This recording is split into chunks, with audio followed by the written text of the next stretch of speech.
కేవలం విమర్శించడమే లక్ష్యంగా పెట్టుకుంటున్నటువంటి కొంతమంది మిత్రులు ఇదే రకంగా మాట్లాడుతూ ఉన్నారు.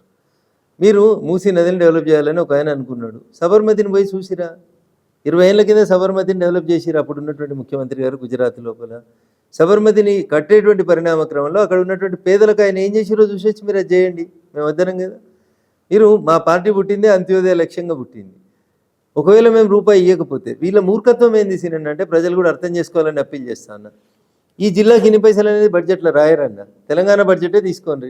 కరీంనగర్కి ఇన్ని కోట్లు, నిజామాబాద్కి ఇన్ని కోట్లు, మెదక్కి ఇన్ని కోట్లు, ఆదిలాబాద్కి ఇన్ని కోట్లు అని బడ్జెట్లో పెట్టరన్న. పథకాల వారీగా నిధులు కేటాయింపులు జరుగుతాయి.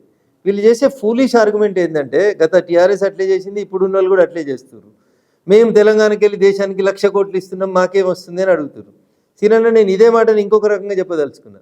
రేపు రంగారెడ్డిలో, సంగారెడ్డిలో, లేకపోతే మేడ్చల్ జిల్లా వాళ్ళు పైసలన్నీ మా 3 జిల్లాలకు వెళ్ళే వస్తున్నాయి, పైసలు సిరిసిలకు ఎందుకు పోతున్నాయి, గజ్వేల్కి ఎందుకు పోతున్నాయి, కొడంగల్కి ఎందుకు ఇవ్వాలని నిలదీస్తే మరి మీరు మీ తలకాయ ఎడబెట్టుకుంటారు.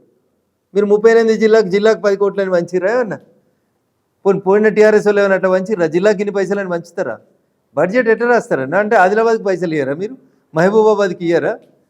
ఇప్పుడు పాతోళ్ళు చేసిన తప్పునే ఇప్పుడు వచ్చిన ప్రభుత్వం చేస్తుంది. పాతోళ్ళు సిద్దిపేటకి సిద్దిపేట అర్బన్ డెవలప్మెంట్ అథారిటీ, గజ్వేల్కి గజ్వేల్ అర్బన్ డెవలప్మెంట్ అథారిటీ, సిరిసిల్లకు వస్తే సిరిసిల్ల అర్బన్ డెవలప్మెంట్ అథారిటీ, వీళ్ళు వచ్చిన కొడంగల్కి గెలిచిన ఎమ్మెల్యే ముఖ్యమంత్రి అయితే Kodangal urban development authority. What is the difference you are sowing?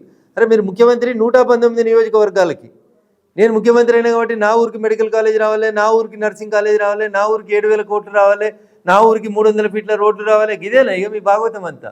అట్లయితే మరి 119 నియోజకవర్గాలకి ఏడాదికి ఒకసారి ముఖ్యమంత్రిని మార్చాల్సిన పరిస్థితి తీసుకొస్తారు. మీరు ఇంత ఫూలిష్గా ఎందుకు బిహేవ్ చేస్తూ ఉన్నారు? బడ్జెట్ అనేది మనిషి శరీరాన్ని ఒక దృష్టితో కంపేర్ చేసి చూస్తే వెంట్రుకల దగ్గర నుంచి కాలుగోడి దాకా మనిషి శరీరం, ఏ ఒక్క భాగం పనిచేయలేకుండా మనిషి సరిగా పనిచేయలేడు.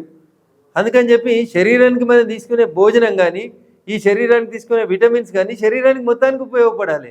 చెయ్యి తింటుంది కాబట్టి తిన్నది మొత్తం చెయ్యికి రావాలంటే మరి ఎడమ చేయి పోవాలి. కుడి చేయి ఒకటే బాగుండి ఎడమ చేయి బాగాలేకపోతే మనిషి అందంగా ఉంటాడా, శరీరం ఉంటుందా? ఇది కామన్ సెన్స్ అన్న.